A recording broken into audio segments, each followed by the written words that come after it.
Bonjour à toutes et à tous et bienvenue dans un nouvel épisode de Chenucast.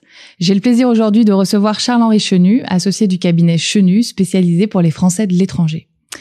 Nous allons traiter avec lui aujourd'hui d'une problématique particulièrement intéressante pour vous Français de l'étranger, comment investir et développer son patrimoine immobilier en France. Charles-Henri, bonjour, merci d'être avec nous. Nous allons voir aujourd'hui comment on peut développer son patrimoine en France quand on est Français de l'étranger, quels sont les avantages et les inconvénients, mais également les conséquences juridiques et fiscales. Tout d'abord, pour commencer, est-ce que vous pouvez nous expliquer quels sont les avantages pour un Français de l'étranger d'investir en France et pourquoi vous recommandez un investissement en France quand on est non-résident? Alors bonjour, merci pour cette invitation. Oui, en réalité, on s'aperçoit que tout au long des 15 années d'accompagnement que j'ai pu avoir sur la gestion patrimoniale des Français de l'étranger, que finalement le premier réflexe, c'est l'investissement immobilier en France. Pourquoi ? La première raison, c'est la diversité de l'investissement de son portefeuille.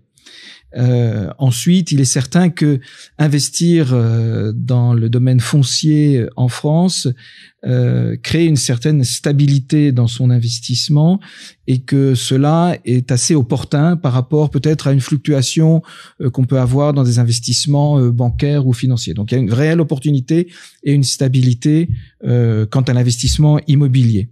Ensuite, c'est pas négligeable, on s'aperçoit que les Français de l'étranger investissent dans l'immobilier en France, notamment pour se procurer un revenu additionnel par les revenus locatifs que cet investissement peut générer lorsque vous le faites en France, et puis aussi surtout pour assurer un complément de retraite.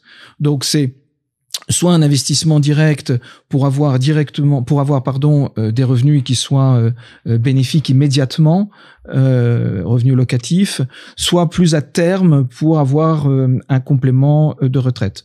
Le dernier point intéressant, c'est que souvent on s'aperçoit dans cette clientèle que l'on accompagne que ces investissements faits dans le foncier en France génèrent immédiatement une volonté de transmission patrimoniale. Donc on le verra dans notre discussion, c'est un désir immédiat souvent de captation de revenus, mais aussi de vouloir pouvoir transmettre ces biens à terme par une structuration juridique qui sera la plus opportune. Oui, bien sûr. On y reviendra tout à l'heure, mais effectivement, il y a un attachement fort aussi émotionnel avec la France et j'imagine une volonté de transmettre.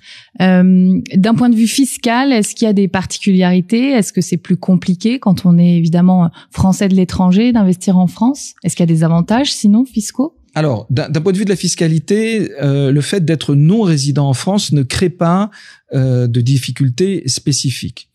Toutefois, il faut avoir le premier réflexe qu'il faut avoir, c'est que ce n'est pas parce que vous n'êtes pas résident en France que vous échappez à l'IFIC et l'impôt sur la fortune immobilière. Oui, en tant que non-résident, vous serez taxé sur la fortune immobilière si ce patrimoine français, la valeur de ce patrimoine français dépasse 1,3 million d'euros. Ensuite, il faut bien penser que souvent on acquiert ce patrimoine immobilier lorsqu'on est à l'étranger et on fait fructifier cet investissement et donc on reçoit des revenus locatifs. Et donc, comme Français de l'étranger, vous serez soumis à une taxation de ces revenus locatifs. Et puis, ne pas oublier également que lors de la revente de ce bien, vous allez l'acquérir, vous êtes résident non français, vous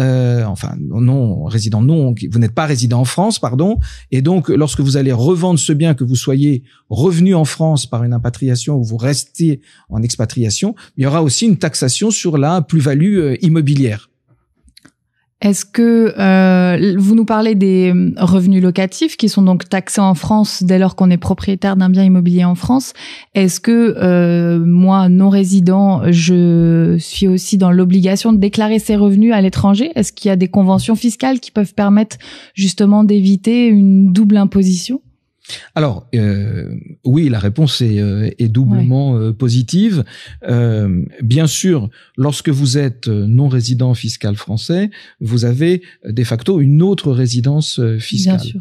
Et donc, il faut bien voir si votre pays de résidence a conclu une convention fiscale avec la France et de par ce fait, vous puissiez bénéficier d'un crédit d'impôt sur les revenus locatifs. Il est évident de toute façon que concernant la fiscalité de votre pays de résidence, il faudra déclarer l'ensemble de vos revenus mondiaux et donc des revenus locatifs français. Alors, vous serez taxé en France et il faudra voir s'il y a une double imposition ou non avec les règles fiscales de votre pays de résidence. D'accord. D'où l'avantage d'être accompagné et en France et dans son pays de résidence, justement pour pouvoir anticiper une hypothèse de double taxation. Bien sûr. En fait, l'investissement immobilier en France est un investissement, comme je vous le disais, à titre introductif, très intéressant financièrement, mais il faut créer une simulation tant juridique sur la structuration de cet investissement, mais aussi une simulation fiscale pour mesurer le coût et l'impact fiscal que cela peut avoir. C'est d'ailleurs ce que nous demandent souvent nos clients qui, avant d'acquérir un bien, créent cette simulation pour savoir ce qu'ils vont avoir in fine comme potentiel d'acquisition, mais surtout quel est le coût financier que cela va engendrer à terme dans la gestion du bien acquis. Très bien. Parlons maintenant financement. Est-ce qu'il y a des possibilités d'obtenir un financement en France quand on est non-résident? Est-ce que c'est facile? Alors, la réponse est un peu ambiguë. On pense souvent que parce qu'on est non-résident, les prêts bancaires en France ne sont pas alloués. C'est faux. Donc, on peut obtenir de la part des banques françaises des prêts. En revanche, les conditions sont beaucoup plus difficiles, beaucoup plus drastiques, et très souvent, alors le taux d'emprunt est plus élevé, donc vous aurez moins de prêts de par la banque, et ensuite la banque demande souvent un nantissement, et donc d'allouer une partie d'une somme auprès du compte bancaire que vous ouvrez dans cette institution, en plus du prêt qui est alloué. Donc il y a l'impossibilité n'est pas réelle, mais les conditions sont beaucoup plus élevées. Donc, on y arrive avec un peu d'anticipation et justement de choix de ces institutions bancaires qui jouent, pour être très franc avec vous, pas tout le jeu. Oui, tu m'as dit. Et donc, on a dans notre portefeuille des partenaires bancaires qui sont plus dédiés aux Français de l'étranger. Mais en fait, la réponse est positive. Oui, on y arrive. Le parcours est un peu plus sinueux que pour un résident français, bien sûr. Bien sûr. Est-ce qu'il y a donc en plus du financement, est-ce qu'il y a des charges particulières liées à l'acquisition d'un bien immobilier? Ça, c'est intéressant parce qu'on entend parler évidemment des frais de notaire, des frais de transaction. Quelles sont en réalité ces charges et est-ce qu'elles sont différentes pour un Français de l'étranger ou un Français résident classique en France lors d'une acquisition immobilière? Alors là, vous êtes traité de la même façon qu'un Français résident en France, mais encore une fois, l'anticipation est la règle maîtresse et la simulation également financière. Alors elle est plus du tout fiscale ici, mais elle est financière. Il faut, pour un Français de l'étranger qui n'est pas forcément aguerri à ces règles-là, il faut anticiper les frais de notaire, c'est assez facile puisqu'ils sont réglementés, prévoir aussi le taux de la taxe d'habitation, de la taxe foncière, des frais de gestion locative qui sont parfois assez importants, surtout si vous désirez mettre ce bien en gestion, puisque vous êtes à quelques milliers de kilomètres de l'endroit de l'immeuble que vous avez acquis. Donc, il faut ne pas négliger ces frais de gestion locatifs. Ensuite, bien sûr, la question d'assurance qui est non négligeable. Là encore, on parlait des banques tout à l'heure, mais les assurances, il faut les choisir avec parcimonie parce que toutes sont pas non plus très aguerries à vouloir soutenir un investissement réalisé par un Français qui n'est pas résident. Et donc là, on a des partenaires dédiés, mais ça a un coût. Donc en fait, la règle, elle est toujours de pouvoir envisager globalement l'ensemble de ces frais qui, lorsqu'ils s'additionnent, ne sont pas toujours négligeables. Donc c'est à vraiment prendre en considération, oui. Bien sûr, et anticiper aussi en amont de son projet. Oui. On voit effectivement qu'il y a des obstacles, ils sont pas insurmontables, et il y a des mécanismes pour pouvoir y arriver. Est-ce que vous parliez tout à l'heure de la structuration patrimoniale, de cette volonté d'investir en France justement pour une transmission familiale, par exemple. Est-ce qu'il y a des mécanismes, alors on entend beaucoup parler des SCI, des SARL familiales, est-ce qu'il y a des mécanismes juridiques qui aident justement à structurer ce patrimoine dans l'idée d'une transmission? Alors, la première chose à dire, c'est que il n'y a pas de miracle fiscal. Lorsqu'on parle de gouvernance familiale ou de structuration patrimoniale, on n'échappe pas pour autant à la fiscalité. Donc l'ensemble des véhicules juridiques qu'on peut proposer, qui sont souvent très intéressants, ne gomment pas l'aspérité fiscale. Donc il y aura des taxations auxquelles on ne peut pas échapper. Ça, c'est un premier point. En revanche, ce qui est intéressant, c'est que souvent un Français de l'étranger achète un bien immobilier. Comme je vous l'ai dit, à titre liminaire, c'est pour un complément de revenu par la location ou pour s'assurer un complément de retraite. Mais pour autant, très souvent, on s'aperçoit que les acquéreurs, qui sont souvent un couple d'ailleurs, pensent à transmettre ce bien à ses enfants ou aux conjoints survivants. Donc oui, très vite, on arrive en fait à proposer une structuration juridique de cet investissement qui n'est pas naturel lorsqu'on achète simplement un bien immobilier, mais on vient ici envelopper cet achat de véhicules juridiques type SCI, comme vous l'avez dit, de SARL familiale, où on passe en nue propriété ou en usufruit. L'idée ici est de pouvoir agréger la famille dans un cercle restreint ou plus large autour de cet investissement, avec une gestion immédiate avec l'ensemble de cette famille lors de la vie de l'ensemble de ceux qui la composent, mais aussi post-mortem dans le gage de transmission plus opportune possible à l'égard du conjoint survivant ou des enfants. Et cette structuration en fait patrimoniale devient de plus en plus intéressante lorsque vous allez acquérir un bien immobilier, deux ou trois biens immobiliers. Alors, je parle pas d'appartements, d'acheter 2-3 très grands appartements, parce qu'on s'aperçoit que finalement, l'investissement immobilier réalisé par les Français de l'étranger, c'est pas forcément pour se loger eux-mêmes lorsqu'ils reviendront, ils seront en impatriation, mais c'est souvent aussi de l'investissement foncier pur. Et donc, ça consiste à acheter un petit studio de 15 mètres carrés, un deuxième, un troisième. Et à partir de là, lorsque vous avez un parc immobilier qui commence à se constituer, il est vraiment opportun de penser à une structuration juridique de cet ensemble foncier. Ouais, je pense effectivement que même avant l'acquisition, peut-être qu'il faut effectivement se renseigner sur cette structuration patrimoniale avant même d'initier l'acquisition d'un bien. Bien sûr. En fait, ce qu'il faut, c'est la règle. Je vous l'ai dit, c'est un peu répétitif, mais c'est une prévention. C'est d'abord l'anticipation financière.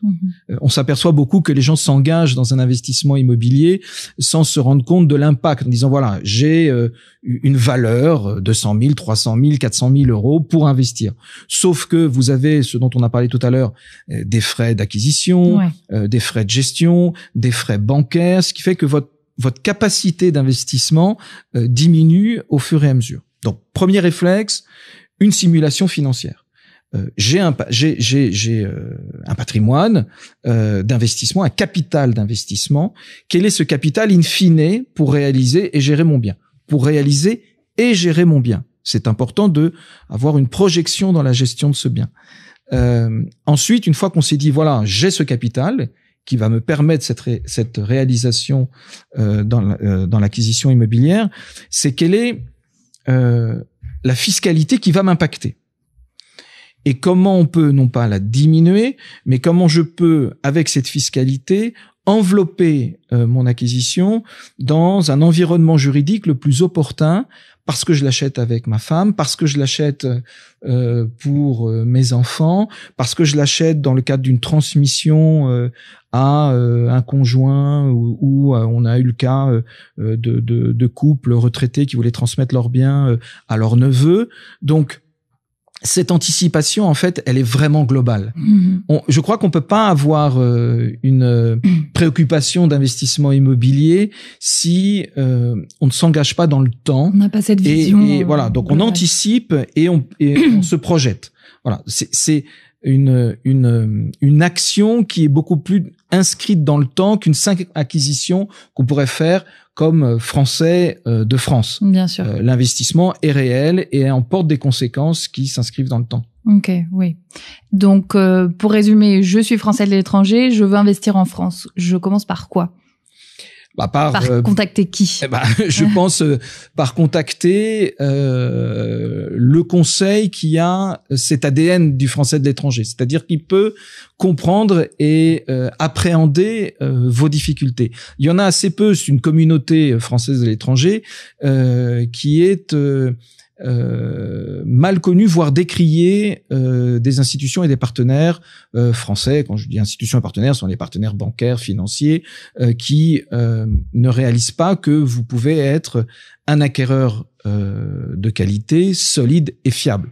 Donc, on a, nous, opéré un choix parmi ces partenaires, et donc on sait quels sont les assureurs qui répondent à une demande des Français de l'étranger, et on sait quelles sont ces banques qui répondent à cette demande des Français de l'étranger. Pour être très franc avec vous, il y en a très peu.